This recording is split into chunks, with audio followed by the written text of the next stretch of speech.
hello, namaste. Welcome to KZH Institute. Now we are going to start about Science and Technology for APPSC Group 2 Mains. APPSC Group 2 Mains లో science and technology 75 మార్కులకు గాను ముఖ్య పాత్ర వహిస్తుంది. అందులో first unit science and technology, పూర్తి స్థాయిలో science and technology విభాగాన్ని మొదటి యూనిట్ లో చేర్చడం జరిగింది. రెండవ యూనిట్ లో శక్తి వనరులు అనే టాపిక్ ని చేర్చడం జరిగింది. 3, 4, 5 పూర్తిగా పర్యావరణం, కాలుష్యం, ఆరోగ్యం అనే విభాగాలకి వస్తుంటాయి. రైట్. అయితే ముందుగా ఫస్ట్ టాపిక్ ఏంటంటే space technology, science and technology అనే విభాగంలో మనకి 6 యూనిట్లు ఉంటాయండి. ఇందులో సైన్స్ అండ్ టెక్నాలజీ అనే విభాగంలో ఫస్ట్ యూనిట్ లో 6 విభాగాలు ఉంటాయి. ఏంటి 6 విభాగాలంటే, మొదటిగా science and technology policies and technology machines. Sir first unit ని మేజర్ గా 6 భాగాలుగా చేస్తాం. మొట్టమొదటి టాపిక్ ఏంటంటే science and technology policies and technology machines అండి చెప్పుకుంటాం. అంటే సైన్స్ అండ్ టెక్నాలజీ పరిచయం 1947 నుంచి 2024 వరకు ఎటువంటి పురోగతి కనిపించింది, గతంలో ఎలా ఉండేది, ఎటువంటి కార్యక్రమం నిర్వహించాం, ఎటువంటి విజయాలు అందుకున్నాం, ఎటువంటి టెక్నాలజీ ఇంప్లిమెంట్ చేస్తున్నాం అలాంటివి పరిణామ క్రమాన్ని మనం ఎక్స్ప్లెయిన్ చేసుకుంటాం. 1947 నుంచి 2004 వరకు కూడా ఎటువంటి పురోగతి జరిగిందో ఫస్ట్ ఇంట్రొడక్షన్ పార్ట్లో చెప్పుకుంటాం మనం. ఇక రెండవది పాలసీస్, శాస్త్రీయ విజ్ఞానం విధానాలు, సైన్స్ అండ్ టెక్నాలజీ పాలసీస్ అని చెప్పుకుంటాం. మూడవది టెక్నాలజీ మిషన్స్ అనేది చెప్పుకుంటాం. ఇది ఫస్ట్ యూనిట్ లో 1.1 అండి. 1.1 అయితే ఈ సిలబస్ లో చెప్పుకున్నట్లయితే 1.1 ఇదంతా థియరిటికల్ పార్ట్గా ఉంటుందండి. అంటే థియరిటికల్ గా ప్రతి పాయింట్ కవర్ చేయగలిగితే మ్యాక్స్ మార్క్స్ వస్తాయి. మనకి ఇచ్చిన సిలబస్ ని 5 యూనిట్లకి విభజించారండి. ఒకవేళ ప్రతి యూనిట్ కి 15 మార్కులు చొప్పున ఒకవేళ విభజిస్తే ఫస్ట్ యూనిట్ అనేది మేజర్ పార్ట్ అయిపోతుంది. కానీ ఒకవేళ అదే సెక్షనల్ కట్ ఆఫ్ లేకుండా ఉండి కామన్ గా ఇచ్చేసినట్లయితే మాత్రం సిలబస్ ఎక్కువగా ఉండే టాపిక్ కూడా ఫస్ట్ యూనిటే, మార్కులు రావడానికి అవకాశం ఉన్నప్పుడు కూడా ఇదే అవుతుంది. సరే సార్, సైన్స్ అండ్ టెక్నాలజీ విభాగంలో ఇందులో 6 యూనిట్లు ఉంటాయి సార్. 6 యూనిట్లు ఉంటాయి. అందులో మొదటిది ఏంటంటే సైన్స్ అండ్ టెక్నాలజీ అనేటువంటి టాపిక్ లో 3 పార్ట్స్ ఉంటాయండి. మొదటిది పరిచయం. చెప్పాను ఇప్పుడే, 1947 నుంచి 2024 వరకు ఎటువంటి పరిణామాలు జరిగినాయి అనే దాన్ని ఎక్స్ప్లెయిన్ చేసుకుంటాం ఇందులో. రెండవది ఏంటంటే పాలసీస్ అండ్ విధానాలు, శాస్త్రీయ విధానాలు అని చెప్తాం. సైన్స్ పాలసీస్, విధానాలు, తీర్మానాలు ఇవన్నీ వస్తాయి. 1958 నుంచి 2020 వరకు కూడా ఎక్స్ప్లెయిన్ చేస్తాం. ఇక మూడో కాన్సెప్ట్ ఏంటంటే టెక్నాలజీ మిషన్స్ అండి. టెక్నాలజీ సాంకేతిక మిషన్స్ ఉంటాయి. 5 రంగాలలో ఏర్పాటు చేయబడినటువంటి టెక్నాలజీ మిషన్స్ ఉంటాయి. ఇది ఫస్ట్ యూనిట్ అండి. ఇదంతా కూడా థియరిటికల్ పార్ట్ అండి. క్లియర్. అంటే సెకండ్ యూనిట్ 1.2 యూనిట్ ఏంటంటే స్పేస్ టెక్నాలజీ అంటాం. అంతరిక్ష రంగానికి సంబంధించినటువంటి టాపిక్స్ అండి. ఇది కొద్దిగా ఎలాబరేట్ గా ఉంటుందండి. అంతరిక్ష రంగానికి సంబంధించి భారత్ లో ఇస్రో, ప్రపంచ దేశాలలో అంతరిక్ష విజ్ఞానం ఎలా ఉంది, భారత్ లో అంతరిక్ష విజ్ఞానం ఎలా ఉంది, భారత్ లో అంతరిక్షంలో ఎటువంటి కార్యక్రమాలు చేపట్టాం, ఎన్ని మిషన్స్ చేపడుతున్నాం, చంద్రయాన్ 1 అంటున్నారు, మంగళయాన్ అంటున్నారు, చంద్రయాన్ 3 అంటున్నారు, అలాగే PSLV C-37, current affairs PSLV C-58 recent 2024 Jan first ప్రవేశపెట్టినటువంటి ఎక్స్పోసాట్ శాటిలైట్, ఇలావన్నీ కూడా చెప్పుకుంటాం. అంటే 1.2 లో సింపుల్ గా అంతరిక్ష విజ్ఞానం అని చెప్పుకుంటామండి. అంతరిక్ష విజ్ఞానం. రైట్. సెకండ్ యూనిట్ అంతరిక్ష విజ్ఞానం, స్పేస్ టెక్నాలజీ. సార్ ఇక్కడ ఈ అంతరిక్ష విజ్ఞానం అనే టాపిక్ మనకు అర్థం కావాలంటే కొన్ని బేసిక్స్ ఉంటాయండి. బేసిక్స్ ఉంటాయి. ఏంటా బేసిక్స్ అంటే, పలాయన వేగం అంటే ఏంటి? ఇది కొద్దిగా ఫిజిక్స్ రిలేటెడ్ టాపిక్ అండి. కొద్దిగా మొత్తం ఫిజిక్స్ చెప్పాలండి, కొద్దిగా మొత్తం ఫిజిక్సే.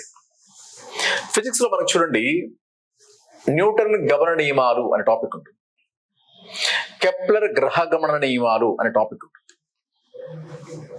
పలాయన వేగం అంటే ఏంటి, కక్ష్య వేగం అంటే ఏంటి, గురుత్వ త్వరణం అంటే ఏంటి, గురుత్వాకర్షణ శక్తి అంటే ఏంటి, కొన్ని దూరాలు ఉంటాయి ప్రమాణాలు కూడా, ఖగోళ ప్రమాణం అంటే ఏంటి, కాంతి సంవత్సరం అంటే ఏంటి, పార్సక్ అంటే ఏంటి, కొన్ని ముఖ్యమైనటువంటి బేసిక్స్ ఉంటాయి. బేసిక్స్ నేర్చుకున్న తర్వాతనే ఈ టాపిక్ మనకు అర్థమవుతుంది, లేకపోతే అర్థం కాదు. అసలు సైన్స్ అండ్ టెక్నాలజీలో చాలా మంది విద్యార్థులు భయపడేటువంటి టాపిక్ ఏదైనా ఉందంటే ఈ సెకండ్ టాపిక్. మిగతా తీరిపాటు నేను చెప్పకపోయినా చదువుతారు, మీరు ఇబ్బంది లేదు అక్కడ. కానీ ఇదేంటంటే ఖచ్చితంగా వినాల్సిన టాపిక్ సెకండ్ యూనిట్. ఈ టాపిక్ వింటే గానీ అర్థం కాదండి, దీన్ని ఖచ్చితంగా బేసిక్ చెప్పాల్సిందే. క్లియర్? సో ఆ న్యూటన్ గమన నియమాలు, కెప్లర్ గ్రహ గమన నియమాలు, సూర్య కుటుంబం, ఈ నక్షత్రాలు, సూర్యుడి నుంచి గ్రహాలు ఏ విధంగా అమరి ఉన్నాయి, ఇవన్నీ తెలిస్తేనే మనకు అర్థమవుతుంది. ఉదాహరణకి సూర్యుడి చుట్టూ ఉన్న గ్రహాలు 8 ఉంటాయి. మన గ్రహం 3వది. ఆ గ్రహాలు వరుసగా చెప్పుకున్నట్లయితే బుధుడు, శుక్రుడు, భూమి, కుజుడు లేదా అంగారకుడు, ఈ మొదటి 4 ఉంటాయి. అంతర్గ్రహాలు అంటారు. అంటే సూర్యుడు వెంటనే స్టార్ట్ అయినటువంటి గ్రహం పేరు బుధుడు లేదా మెర్క్యూరీ అంటారు. రెండవది వీనస్, శుక్రుడు అంటారు. 3వది భూమి అండి. 4వది కుజుడు లేదా మార్స్ అంటారు. భూమికి ఇరువైపులా ఉండే గ్రహాలు ఏమున్నాయి సార్? శుక్రుడు, కుజుడు. శుక్రుడు ఇంగ్లీష్ లో వీనస్ అంటారు, కుజుడు ఇంగ్లీష్ లో మార్స్ అంటారు. భూమి నుంచి పక్కన మార్స్ కి మనం మిషన్ చేపట్టాం. భూమి నుంచి కుజగ్రహానికి పై కూడా మిషన్ చేపట్టాం మనం, గుర్తుపెట్టుకోండి. దీన్ని మామ్ అన్నాం, మార్స్ ఆర్బిటార్ మిషన్ లేదా మంగళయాన్ చేపట్టారు. అలాగే భవిష్యత్తులో ఇస్రో చేపట్టబోతున్న ప్రాజెక్ట్ పేరు వీనస్, వామ్ అంటారు, విఓఎం వామ్ అంటారు. శుక్రయాన్ అంటే దీన్ని, అంటే భూమి నుంచి పక్కన శుక్రుడిపైకి చేపట్టబోతున్నాం వామ్. అంటే గ్రహాలు ఎక్కడున్నాయో తెలిస్తే మన మిషన్ ఎక్కడ చేపడుతున్నాం, ఏం జరుగుతుంది అర్థమవుతుంది, క్లారిటీ వస్తుంది.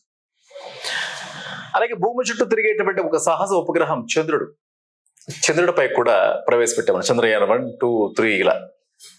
సుమారుగా 3,75,000 కిలోమీటర్ల దూరంలో ఉన్న చంద్రుడిపైకి మనం ప్రవేశపెట్టాం చంద్రయాన్ 1, 2, 3. క్లియర్? అంటే ఆ బేసిక్ తెలిస్తే మనకు అర్థమవుతుంది. మనం ఎక్కడికి వెళ్ళాం, మ్యాక్సిమం మన పక్కన ఉన్న కుజుడి దగ్గరకు లేదా మూన్ దగ్గరికి వెళ్ళగలిగాం. కానీ అమెరికా లాంటి వాళ్ళు చివరి గ్రహం ప్లూటో, నెప్ట్యూన్, గురుడు, శని, వాటిని కూడా చేరగలిగారు.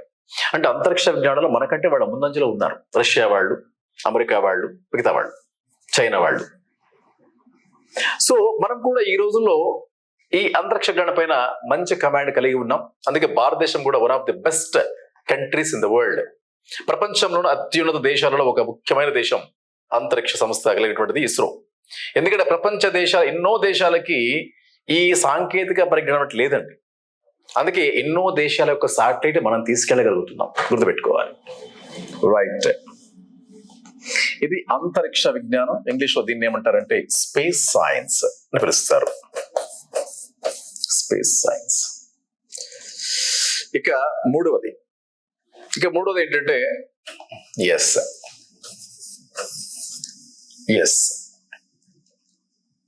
Emerging technologies.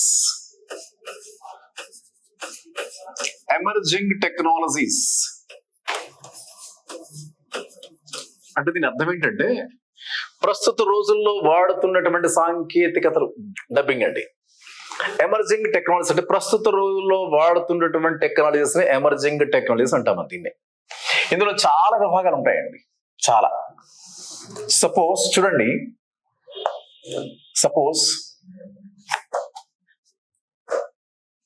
రైట్, ఇందులో మొదటిది ఏఐ. విన్నారా? ఆర్టిఫిషియల్ ఇంటెలిజెన్స్, కృత్రిమ ప్రజ్ఞ అంటారు.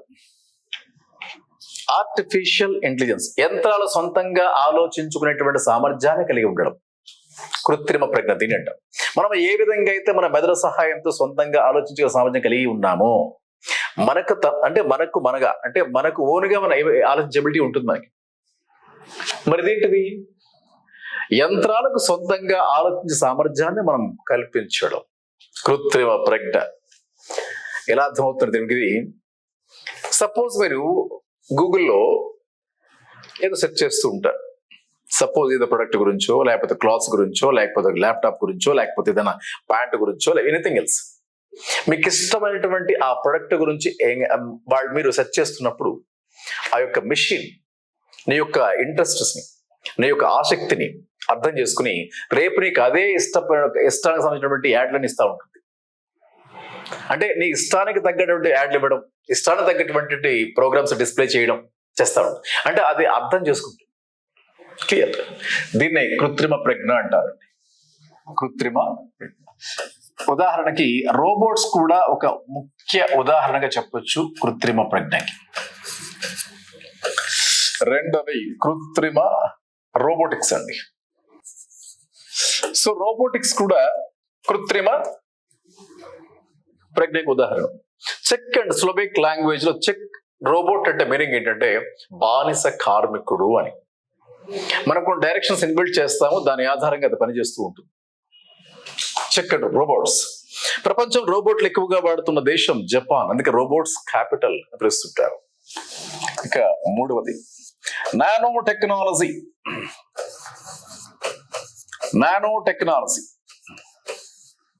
సరే, నానో టెక్నాలజీ అంటే నానో మీన్స్ 10⁻⁻⁹ అండి. 100లో మిలియన్ వంతు అండి. 100లో మిలియన్ వంతుగా చెప్పేటువంటి ఆ మెజర్మెంట్ నే నానో అంటున్నాం. సార్ నానో టెక్నాలజీ అంటే ఏం లేదండి. ఒకప్పుడు మన ఇళ్లలో పెద్ద టీవీలు ఉండుగుతుందా?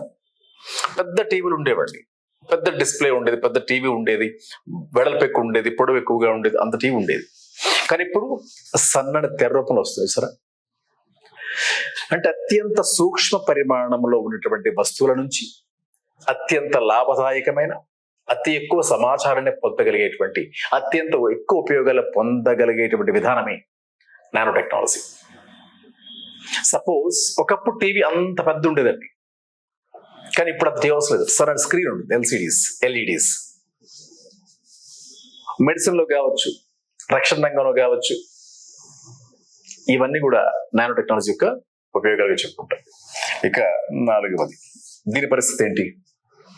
ఏఐ, రోబోటిక్స్, నానో టెక్నాలజీ, అలాగే ఐఓటి. ఇది విన్నారా? Internet of things. Internet of things అంటే ఏం లేదు సార్. రిమోట్ కంట్రోల్ తో టీవీని మనం ఎలా కంట్రోల్ చేస్తున్నాం సార్? అలాగే ఇంట్లో ఉన్న అన్ని ఎలక్ట్రానిక్ పరికరాలను కూడా మనం కంట్రోల్ చేయగలిగే పద్ధతినే ఐఓటి అంటాం. చూడు, కార్ ని మనం కీ చైన్ లో ఉన్నటువంటి రిమోట్ సెన్సింగ్ ఆధారంగా డోర్ ఓపెన్ చేస్తాం. కీ ప్రెస్ చేయగానే డోర్ ఓపెన్ అవుతుంది కదా. అంటే ఇలా కీ ప్రెస్ చేయగానే డోర్ ఓపెన్ అవుతుంది, మళ్ళీ కీ ప్రెస్ చేయగానే డోర్ లాక్ అవుతుంది. అంటే ఎలక్ట్రానిక్ వస్తువులన్నిటి కూడా ఇంటర్నెట్ ఆధారంగా మన కనెక్టివిటీ ఏర్పాటు చేయడం ఏమంటామంటే ఐఓటి, ఇంటర్నెట్ ఆఫ్ థింగ్స్ అంటాం. పేర్లో ఉందండి, థింగ్స్ అంటే పరికరాలు అని అర్థం. ఇంట్లో ఉన్న అన్ని ఎలక్ట్రానిక్ డివైసెస్ అన్ని కూడా, ఎలక్ట్రానిక్ పరికరాలన్నీ కూడా ఇంటర్నెట్ ఆధారంగా వాటి కనెక్టివిటీ ఏర్పరచడం, మన కంట్రోల్లో ఉండడం. సపోజ్ చిన్న ఎగ్జాంపుల్, మీరు ఆఫీస్కి వెళ్లే ముందు బైక్ కీ చైన్ ఉంది, బైక్ కీ ఉంది, అది మర్చిపోయారు. దానికి కూడా మన రిమోట్ ఆధారంగా మనం ఒక సెన్సార్ ఏర్పాటు చేయొచ్చు. అది ఎక్కడుందో మనకు అర్థమైపోతుంది. ఫిజికల్ గా పెట్టే వస్తువు మనం మర్చిపోయే అవకాశం ఉంటుంది.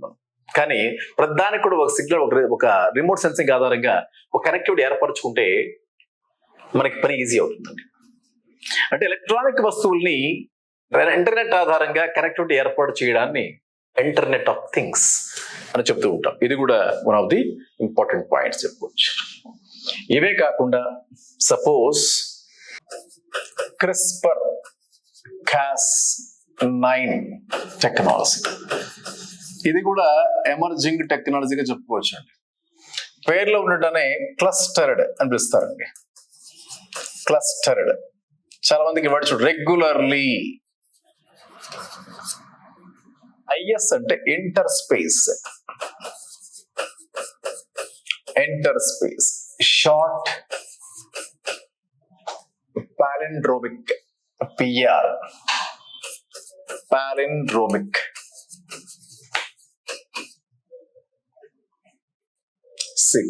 పాలిండ్రోమిక్ రిపీట్స్ అంటాం సార్, రిపీట్స్. ఇది Cas9 అనేటువంటిది ఒక ప్రోటీన్ అండి, ప్రోటీన్. సార్ దీన్ని ఏమంటారంటే gene editing, DNA editing, cutting and pasting DNA అంటాం. Simple sir. జీన్ ఎడిటింగ్ అంటారు, లేదా డిఎన్ఏ కటింగ్ అంటారు, కటింగ్ అండ్ పేస్టింగ్ డిఎన్ఏ అంటామండి. అంటే ఏం లేదు సార్, శరీరంలో ఏదైనా డ్యామేజ్ అయినటువంటి డిఎన్ఏ ఫ్రాగ్మెంట్ బయటకు తీసేసి దాని ప్లేస్ లో హెల్దీ డిఎన్ఏ కాపీని రీప్లేస్ చేస్తాం, అంతే. అంటే శరీరంలో చెడిపోయిన ఏదైనా ఒక జన్యువును తీసేసి దాన్ని కట్ చేసి తొలగించేసి దాని ప్లేస్ లో ఆరోగ్యవంతమైన ఒక డిఎన్ఏని ఏర్పాటు చేయడం. అంటే వ్యాధిని కలగజేసే కొన్ని జన్యువులు తీసివేసి మళ్ళీ మనం దాన్ని కవర్ చేసుకోవచ్చు. తద్వారా వ్యాధులు నిర్ధారించవచ్చు, వ్యాధులు నివారించవచ్చు. చూసారా, క్రిస్పర్ క్యాస్ అంటే ఇది ఎలా ఉంటుందంటే శరీరంలో వ్యాధి బారిన పడడానికి అవకాశం ఉన్న జీన్ ఫస్ట్ గుర్తించడానికి బాడీలోకి జిఆర్ఎన్ఏ పంపిస్తాం.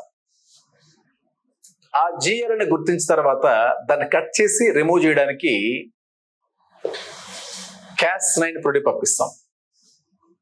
తర్వాత దాన్ని రీప్లేస్ చేయడానికి హెల్దీ డిఎన్ఏ కాపీ పంపిస్తాం, అంతే. సింపుల్ అవసరం. డ్యామేజ్ ఫ్రాగ్మెంట్ రిమూవ్ చేయడానికి ఏమో Cas9 ప్రోటీన్ మాలిక్యులర్ సిజర్ అంటాం దీన్ని. దాన్ని రీప్లేస్ చేయడానికి ఏమో హెల్దీ డిఎన్ఏ కాపీని యాడ్ చేస్తాం. అసలు డ్యామేజ్ ఫ్రాగ్మెంట్ గుర్తించడానికి జిఆర్ఎన్ఏ గుర్తిస్తాం. సరే, ఈ టాపిక్ చూద్దామా. అంటే CRISPR-Cas9 టెక్నాలజీ వ్యాధుల నుంచి మనం శరీరాన్ని కాపాడుకోవచ్చు, ఆరోగ్య రంగంలో ఉపయోగించవచ్చు అని చెప్పేటువంటి copies. CRISPR-Cas9 technology clear.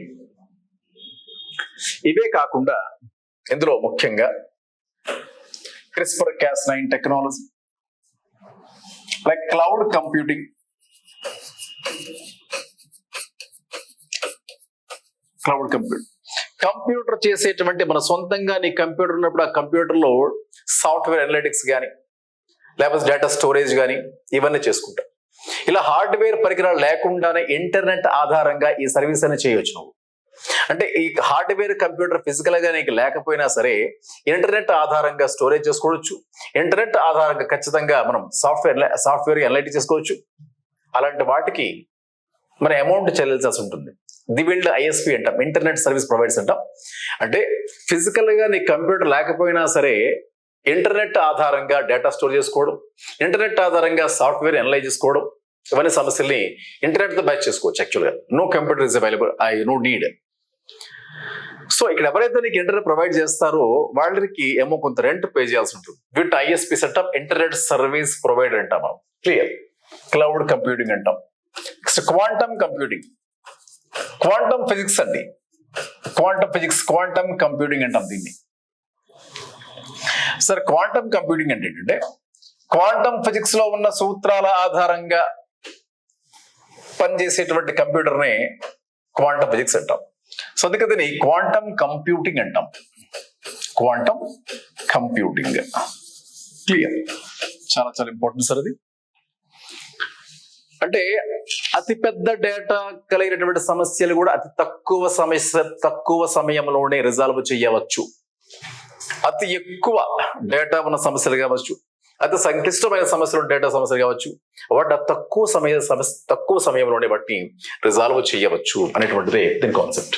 Quantum computing అంటాం.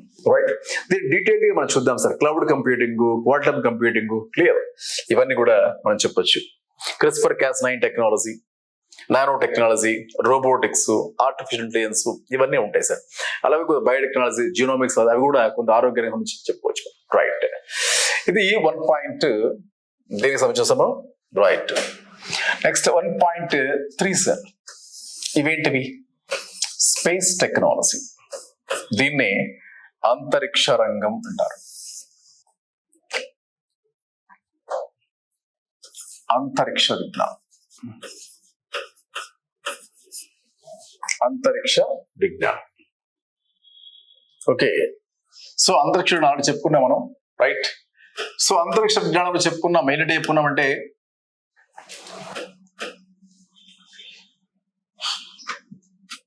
PSLV, ASLV. భారత్లో రాకెట్ల జనరేషన్స్ ఉంటాయి. SLV, ASLV, GSLV, PSLV, SSL. మొదటి తరం రాకెట్లను ఎస్ఎల్వి అంటాం, రెండవ తరం రాకెట్లను ఏఎస్ఎల్వి అంటాం, మూడవ తరం పిఎస్ఎల్వి, వీటిని రేసు గుర్రం అంటాము, నాలుగవ తరం జిఎస్ఎల్వి, ఐదవ తరం ఎస్ఎస్ఎల్వి. ఇలా 5 తరాల రాకెట్లు వాడుతున్నాం, రైట్. ఇది ఆల్రెడీ సెకండ్ యూనిట్ లో డిస్కస్ చేద్దాం మనం, రైట్ నో. ఇక 4th యూనిట్ ఏంటంటే రక్షణ రంగం. రక్షణ రంగం, డిఫెన్స్ సెక్టార్. సార్ రక్షణ రంగంలో ముఖ్యంగా ఏమున్నాయంటే army, navy, air force and missile technology. చూడండి సిలబస్ షీట్ లో ఇది ఒక పాయింట్ ఉంటుంది, డిఫెన్స్ సెక్టార్, రక్షణ రంగం. దీనికి సంబంధించి ఒక ఆర్గనైజేషన్ కూడా ఉంటుంది, దాని పేరు DRDO, defence research and development organisation. Defence research and development organisation. దీన్నే రక్షణ పరిశోధన అభివృద్ధి సంస్థ. అంటే భారతదేశంలో సైనిక అవసరాలు తీర్చడంలో కావచ్చు, వాయు అవసరాలు కావచ్చు, నావిక అవసరాలు కావచ్చు, వీటిపైన పరిశోధన చేసి అభివృద్ధి చేసే సంస్థ పేరు డిఆర్డిఓ అంటాం. ఇది ప్రధాన సంస్థ. అంటే ఇందులో 3 విభాగాలు ప్రధానంగా ఉంటాయి. ఏంటవి? సైనిక రంగం, నావికా రంగం, వాయు రంగం. అంటే వాయుదళం, సైనిక దళం, నావికా దళం, వాయుదళం అని చూస్తాం. వీటితో పాటుగా మనకి సిలబస్ షీట్ లో IGMDP అని రాసి ఉంటుందండి, integrated guided missile development programme 1986. 1986లో క్షిపణులను అభివృద్ధి చేసే కార్యక్రమంలో మన అబ్దుల్ కలాం గారి అధ్యక్షతన ఒక ప్రోగ్రామ్ ని ఇందిరాగాంధీ PM ఉన్నప్పుడు డిజైన్ చేయబడింది. ఆ ప్రోగ్రామ్ పేరే IGMDP. అంటే ఏంటి sir? Indira Gandhi integrated guided missile development programme. అంటే ఈ ప్రోగ్రామ్ 1986 కింద 5 రకాల క్షిపణులు డెవలప్ చేసాం మనం. ఏంటవి? అగ్ని, నాగ్, త్రిశూల్, అలాగే అస్త్ర, పృథ్వీ, ఇవన్నీ కూడా. ఇలా 5 రకాల క్షిపణులు కూడా మనం తయారు చేసాం. పృథ్వీ, ఆకాష్, నాగ్, త్రిశూల్, అస్త్ర, ఇవన్నీ కూడా మనకు వచ్చినాయి. ఇవే కాకుండా అంటే ఈ మేజర్ గా సైనిక రంగంలో చెప్పుకున్నటువంటి ఏంటంటే అవే చెప్పుకుంటాం 7, రైట్. సైనిక దళం, ఆర్మీ డే ఎప్పుడు, అలాగే ప్రజెంట్ ఆర్మీ చీఫ్ ఎవరు, ఫస్ట్ చీఫ్ ఎవరు, హెడ్ ఆఫీస్ ఏంటి, అందులో ఎన్ని వింగ్స్ ఉంటాయి, ఎన్ని కమాండ్లు ఉంటాయి, ఆర్మీలో ప్రధానంగా వాడేటువంటి యుద్ధ పరికరాలు, యుద్ధ ట్యాంకులు అంటారు, ఇవన్నీ కూడా. రెండోది నావికా దళం. నావికా దళ దినోత్సవం, మొదటి చైర్మన్, మొదటి మంత్రి, మొదటి సంబంధించినటువంటి మొదటి అధ్యక్షుడు, ప్రెసిడెంట్ చైర్మన్ ఎవరు, వీళ్ళు నావికా దళంలో, సైనిక దళంలో, వాయు దళంలో ఇతర దేశాలతో కలిసి నిర్వహించేటువంటి ఆపరేషన్స్ ఉంటాయి. సంయుక్త విన్యాసాలు, సంయుక్త ఆపరేషన్స్, వాటికి ఒక పేరు పెడుతుంటారు. విదేశీ బాధితులను ఆదుకోవడానికి ఇండియన్ గవర్నమెంట్ కొన్ని పేర్లు పెడుతూ ఉంటుంది. కోవిడ్ సమయంలో వేరే దేశం చిక్కున్న వాళ్ళని తీసుకురావడం కోసం ఆపరేషన్లు పెడుతుంటాయి. యుద్ధం జరుగుతున్న ఉక్రెయిన్ దేశం నుంచి, యుద్ధ సమయంలో ఉక్రెయిన్ దేశం నుంచి పౌరుల్ని భారత్ రప్పించడానికి ఒక ఆపరేషన్ పేరు పెడుతుంటాయి. ఆ ఆపరేషన్ పేరేంటి? ఇలా కరెంట్ అఫైర్స్ తో కలిపి మనం చెప్పుకోవాల్సి ఉంటుంది. సైనిక దళం, నావికా దళం, అలాగే వాయుదళం, అలాగే క్షిపణి వ్యవస్థ. క్షిపణి వ్యవస్థ ఈ డిఫెన్స్ సెక్టర్ లో సార్ మనకి ఫస్ట్ యూనిట్ లో థియరిటికల్ పార్ట్ అని చెప్పాం సార్. ఎమర్జింగ్ టెక్నాలజీని కొద్దిగా హార్డ్ అవుతుంది కానీ చెప్పొచ్చు, మనం మాటలు కూడా తెచ్చుకోవచ్చు. అంతరిక్ష విజ్ఞానం మీకు అర్థమైతే మార్క్స్ వస్తాయి, అర్థం కాకపోతే మార్కులు. కానీ 4, 5, 6 టాపిక్లో స్కోర్ చేసే పార్ట్స్. ఈ 4వ టాపిక్ స్కోరింగ్ పార్ట్ ఈజీగా అర్థమవుతుంది కూడా మనకి, క్లియర్. తర్వాత ఈ క్షిపణి వ్యవస్థ IGMDP అనే పదం వాడుతుంటాం. 1986 integrated guided missile development programme అంటాం. రైట్. అలాగే 5వ పార్ట్ పేరు ఏంటంటే 5th unit ICT, information and communication technology. Information and communication technology, ఇందులో ICT computer generations, first generation, second generation, third generation, fourth generation, fifth ఇలా G ఉంటాయి. Computer generations అనేటువంటివి చెప్పుకుంటాం మనం. క్లియర్. దీని తర్వాత మరొక ముఖ్యమైన పాయింట్ ఏంటంటే అలాగే మొబైల్ ఫోన్ టెక్నాలజీ కానీ, కంప్యూటర్ న్యూ లాంగ్వేజెస్ కానీ, ఏమైనా అడ్వాన్స్ టెక్నిక్స్ కానీ, టెక్నాలజీ కానీ, ఇవన్నీ కూడా దాంట్లో వస్తుంటాయి. అదే 5th యూనిట్ అండి, ICT అంటాం. ICT అంటే information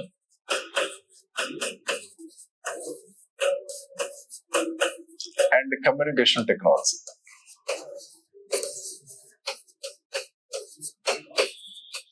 information and communication technology,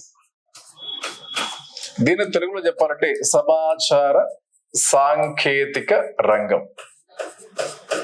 సమాచార సాంకేతిక. మొబైల్ ఫోన్ కనుగొన్న వ్యక్తి ఎవరు?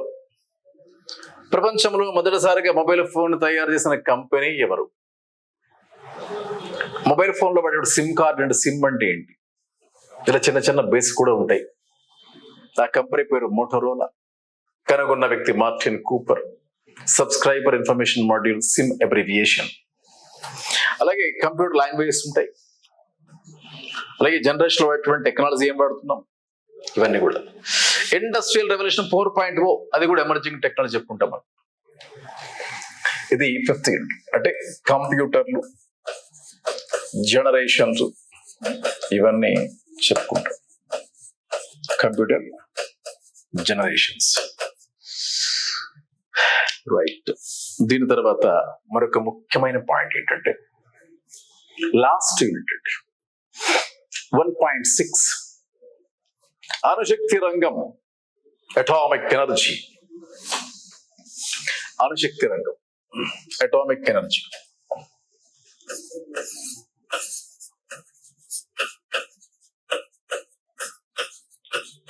సార్ దీని నుంచి చాలా క్వశ్చన్స్ వస్తాయి. అటామిక్ ఎనర్జీ లేదా న్యూక్లియర్ ఎనర్జీ అంటాం, దీన్నే న్యూక్లియర్ టెక్నాలజీ అంటాం. Nuclear technology. Right. Nuclear reactor అంటే ఏంటి, అణుశక్తి ఎలా తయారు చేయబడుతుంది, ఆటం బాంబ్ ఎలా పనిచేస్తుంది, రీసెంట్ గా ఆస్కార్ అవార్డు ఏ పిక్చర్ కు వచ్చింది, ఓపెన్ హైమర్ వినే ఉంటారు మీరు. అణుబాంబుని ప్రపంచంలో మొదటిసారిగా తయారు చేసిన వ్యక్తి ఓపెన్ హైమర్.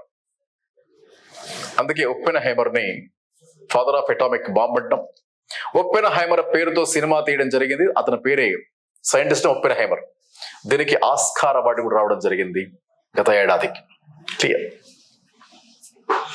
అణుశక్తి రంగంలో ముఖ్య కాన్సెప్ట్ ఏంటంటే రేడియో ధార్మిక పదార్థాలు అంటే ఏంటి అర్థం. ఇందులో కేంద్రక భౌతిక శాస్త్రం, న్యూక్లియర్ ఫిజిక్స్ లేదా మోడర్న్ ఫిజిక్స్ టాపిక్ బేసిక్ రావాలి. అంటే కేంద్రక విచ్ఛిత్తి అంటే ఏంటి, కేంద్రక సంలీనం అంటే ఏంటి, కేంద్రక విచ్ఛిత్తి, కేంద్రక సంలీనం, అలాగే సహజ రేడియో ధార్మికత, కృత్రిమ రేడియో ధార్మికత, ఎలక్ట్రాన్లు, ప్రోటాన్లు, న్యూట్రాన్లు ఏంటి పదాలు. చాలా వరకు సైన్స్ అండ్ టెక్నాలజీ చాలా భయపడడానికి కారణం ఏంటంటే ఈ పదాలు అర్థం కాకపోవడమేనండి. ఈ పదాలను మనం వ్యవహారిక భాషలో చెప్పుకుందాం సార్, చూద్దాం. రైట్. అణుశక్తి రంగం, ఇందులో ముఖ్యంగా చెప్పుకున్న పాయింట్స్ ఏంటంటే న్యూక్లియర్ రియాక్టర్స్, న్యూక్లియర్ రియాక్టర్, అలాగే కేంద్రక విచ్ఛిత్తి, కేంద్రక సంలీనం,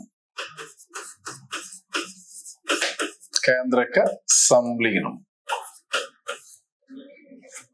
అలాగే న్యూక్లియేట్లు ఎక్కడెక్కడ ఉన్నాయి, భారత్ లో మొట్టమొదటి రియాక్టర్ ఏంటి, ప్రపంచ దేనిక ఒప్పందాలు ఏంటి, ఈ రియాక్టర్లు లీక్ అయితే వచ్చే ప్రమాదాలు ఏంటి, ఉద్యమాలు ఏమైనా ఉన్నాయా, ఇవన్నీ కూడా చెప్పుకుంటాం. అణుబాంబులు, హిరోషిమా సంఘటన, నాగసాకి సంఘటన, సహజ రేడియో ధార్మికత, మేడం క్యూరీ, ఇలా చాలా ఉంటాయి సార్. దీనికి సంబంధించి కరెంట్ అఫైర్స్ అన్ని కూడా ఇంక్లూడింగ్ కరెంట్ అఫైర్స్. సార్ మనకి ఫస్ట్ యూనిట్ మొత్తం complete depends on current affairs అండి, అంతే. ఇవి 1.6. సార్ సింపుల్ గా చెప్పాలంటే ఫస్ట్ యూనిట్ లో 6 టాపిక్లు ఉంటాయండి.